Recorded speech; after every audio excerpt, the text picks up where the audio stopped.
Hey guys, welcome to our channel. If you like the video, तो please like and share, and don't forget to subscribe to our channel and comment down all of your questions and suggestions. Thank you. नमस्कार दोस्तों, स्वागत है आपका अपने channel परिचय में। दोस्तों, मेरी कोशिश हमेशा से यही रहती है कि आपको वो बताऊं जो आज ही के दिन इतिहास में कभी हुआ था। लेकिन आज फिर भी मैं आपके कुछ मिनट एक ऑफ टॉपिक बात करने के लिए लेना चाहूंगा।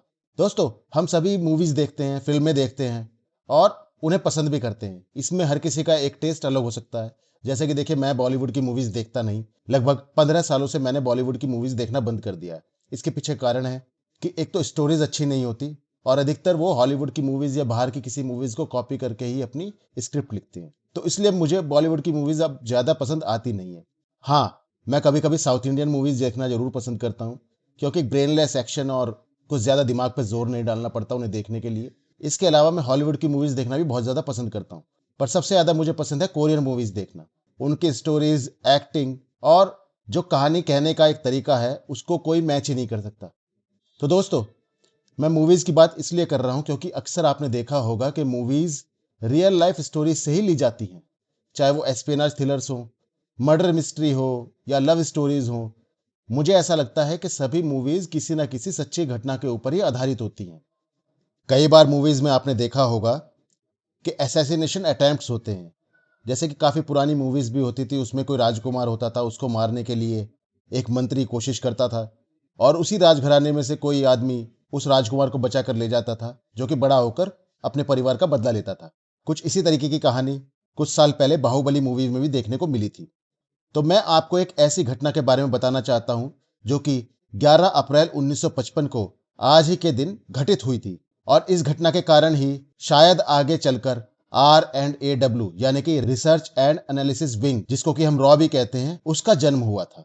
दोस्तों, कश्मीर प्रिंसेस, अगर मैं ये वर्ड बोलता हूं तो आप लोग क्या सोचेंगे? आप लोग शायद सोचेंगे कि कश्मीर यानी कि जम्मू एंड कश्मीर के किसी राजा की कोई बेटी होगी कश्मीर प्रिंसेस, उसके बारे में शायद मैं आपको बता रहा हूं। लेकिन नहीं, ऐसा नहीं है। कश्मीर प्रिंसेस एयर इंडिया का एक एयरप्लेन था, जैसे कि चार्टर्ड फ्लाइट्स होती हैं उस तरीके का, जो कि 11 अप्रैल 1955 को हांगकांग से जकार्ता के लिए उड़ा। लेकिन रास्ते में ही वो प्लेन क्रैश हो गया। उस प्लेन के अंदर एक पीपल रिपब्लिक ऑफ चाइना का डेलीगेशन बैठा हुआ था। इसमें सभी चाइनीज मारे गए, केवल 3 क्रू मेंबर्स ही बच पाए। अब दोस्तों, मैं आपको बताता हूं कि इसके क्रैश होने के पीछे के कारण क्या थे। क्या ये एक क्रैश था या एक असैसिनेशन अटेम्प्ट था? चाइनीज नेशनलिस्ट्स और पीपल रिपब्लिक ऑफ चाइना यानी कि जिसको हम पीआरसी भी बोलते हैं, उनके बीच में लड़ाई हुई, तो इसमें चाइनीज नेशनलिस्ट की हार हुई और उसके बाद माओ ने चाइना की सत्ता संभाल ली। और पीआरसी के गठन के बाद चाइना के सबसे पहले प्राइमर बने ज़ाओ एनलाई। इनको हम प्राइम मिनिस्टर भी बोल सकते हैं सिंपल टर्म्स में, अगर मैं आपको समझाना चाहूं तो।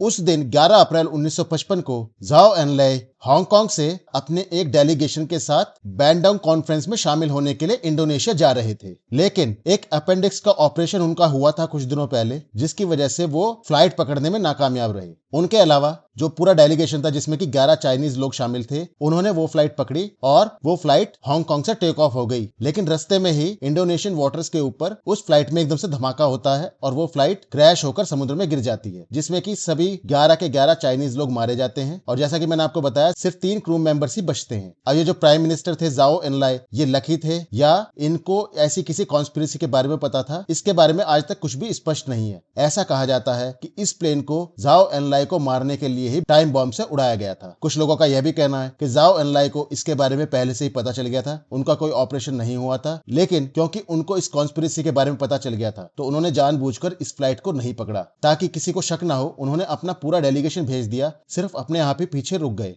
अब दोस्तों, ज़ाओ एनलाई को अपने असैसिनेशन अटेम्प्ट के बारे में पता था या नहीं पता था, ऐसा उन्होंने जानकर किया था या नहीं किया था, इसके बारे में तो सिर्फ अंदाजा ही लगाए जा सकते हैं, क्योंकि उन्होंने कुछ भी पब्लिकली ऐसा बताया नहीं था। लेकिन फिर भी 1955 में R.N. काउ, जो कि रिसर्च एंड एनालिसिस विंग के पहले चीफ थे, उनको इस मिस्ट्री को सॉल्व करने के लिए बुलाया गया। R.N. काउ बनारस में पैदा हुए एक कश्मीरी पंडित फैमिली से बिलोंग करते थे। उनका जन्म 1918 में हुआ। तो जब भारत देश आजाद हो गया, उनको आईबी में ट्रांसफर कर दिया गया। उस समय आईबी उस वक्त इंडिया की सबसे पुरानी इंटेलिजेंस एजेंसी थी। 1887 में लंदन के अंदर इसकी फॉर्मेशन हुई थी। मिस्टर काओ का जो प्राथमिक उद्देश्य था वो वीआईपी सिक्योरिटी प्रोवाइड करना था। यही नहीं, उन्होंने उस वक्त जवाहरलाल नेहरू जैसे नेताओं की भी सिक्योरिटी का पूरा ध्यान रखा था। हालांकि 1955 में कश्मीर प्रिंसेस का जो क्रैश हुआ था उसकी जांच उनका सबसे बड़ा असाइनमेंट था। इसके लिए वो बीजिंग गए थे, जिसको कि पहले पीकिंग के नाम से भी जाना जाता था। काओ जानते थे कि उनको इस असाइनमेंट के लिए खास चुना गया है और उनके ऊपर इस केस को सुलझाने की बहुत बड़ी जिम्मेदारी भी थी, क्योंकि यह एक बहुत ही बड़ा हाई प्रोफाइल केस था जिसके अंदर उस वक्त के पहले चाइनीज प्राइमर को मारने की एक कोशिश की गई थी। हांगकांग पर उस समय ब्रिटेन का नियंत्रण था और क्योंकि कश्मीर प्रिंसेस हांगकांग से उड़ी थी और इंडोनेशियन वाटर्स में गिरी थी, तो इसलिए इसमें ब्रिटेन, इंडोनेशिया, चाइना, ताइवान और इंडिया जैसी कंट्रीज भी शामिल थी। तो जो मैग्नीट्यूड था इस जांच का वो बहुत ही बड़ा था। जब काओ बीजिंग एयरपोर्ट पहुंचे तो इमिग्रेशन ऑफिसर ने उनसे पूछा कि वो कितने दिनों तक यहाँ रुकने की सोच रहे हैं। काओ ने उस ऑफिसर को बताया कि वो यहाँ कुछ ही हफ्ते रुकेंगे, लेकिन उन्हें यह उस वक्त बिल्कुल नहीं पता था कि इस जांच में कितना वक्त लगने वाला था। जब यह जांच समाप्त हुई तो लगभग इसमें 6 महीने का वक्त गुजर चुका था। चाइनीज प्राइमर के ऑफिस में काओ की 1-on-1 मुलाकात जाओ एनलाई से भी हुई थी, लेकिन ये मुलाकात एक बंद दरवाजे के पीछे हुई थी, तो इसमें होने वाली किसी भी बातचीत को सार्वजनिक नहीं किया गया था। काओ को एक न्यूट्रल इन्वेस्टिगेटर के रूप में देखा जाता था, लेकिन फिर भी जाओ एनलाई की कुछ थ्योरीज थी जिसमें कि उन्होंने इस घटना को एक ताइवानी साजिश बताया था।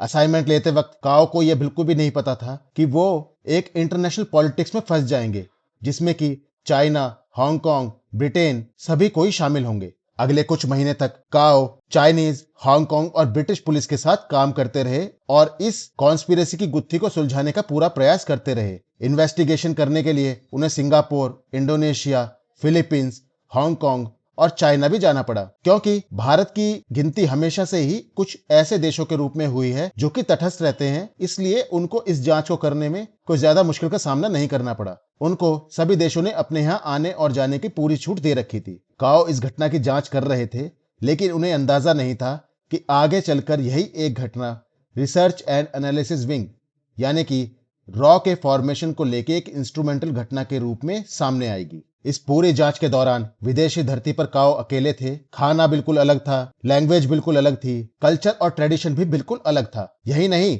उनके ऊपर इंडिया और चाइना दोनों की ही तरफ से इस जांच को जल्दी से जल्दी खत्म करने का भी बहुत ज्यादा प्रेशर था, लेकिन वो फिर भी किसी भी तरीके के प्रेशर के खिलाफ नहीं झुके और उन्होंने अपनी जांच को बहुत अच्छे तरीके से आगे बढ़ाया। उन्होंने हर छोटी से छोटी डिटेल को रिकॉर्ड किया, हर छोटी से छोटी लीड को फॉलो किया और हर तरीके के फैक्ट को अपनी जांच के अंदर शामिल किया। आखिरकार सितंबर 1955 को उनकी मेहनत रंग लाई और एक क्लियर पिक्चर उन्हें दिखनी शुरू हो गई और उन्हें यह दिखना शुरू हो गया कि किस तरीके से इस घटना को अंजाम दिया गया और इसको अंजाम देने के पीछे क्या ऐसे कारण थे। जब उन्हें पूरा विश्वास हो गया कि उन्होंने सभी फैक्ट्स को पूरे तरीके से चेक कर लिया है और उनके हिसाब से यह जांच पूरी हो गई है, तो उन्होंने जाओ एनलाई को एक ऑफिशियल मैसेज भेजा और उन्हें इस जांच के बारे में बताया। जाओ एनलाई ने तुरंत काओ को अपने पास बुला लिया।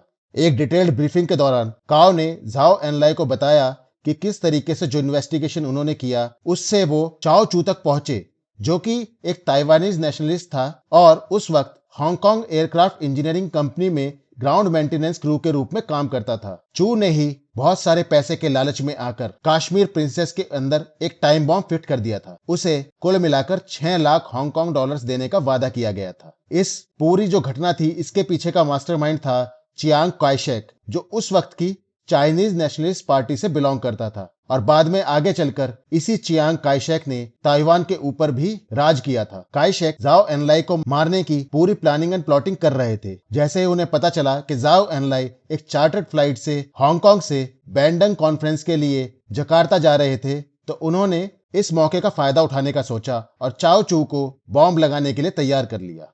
कश्मीर प्रिंसेस एयरक्राफ्ट उस वक्त चाइना और ताइवान के बीच में चल रही पॉलिटिकल राइवलरी का शिकार हुई थी। जाओ एनलाई काओ के इन्वेस्टिगेशन से बहुत ज्यादा खुश हुए और उन्होंने काओ की बहुत ज्यादा तारीफ भी की।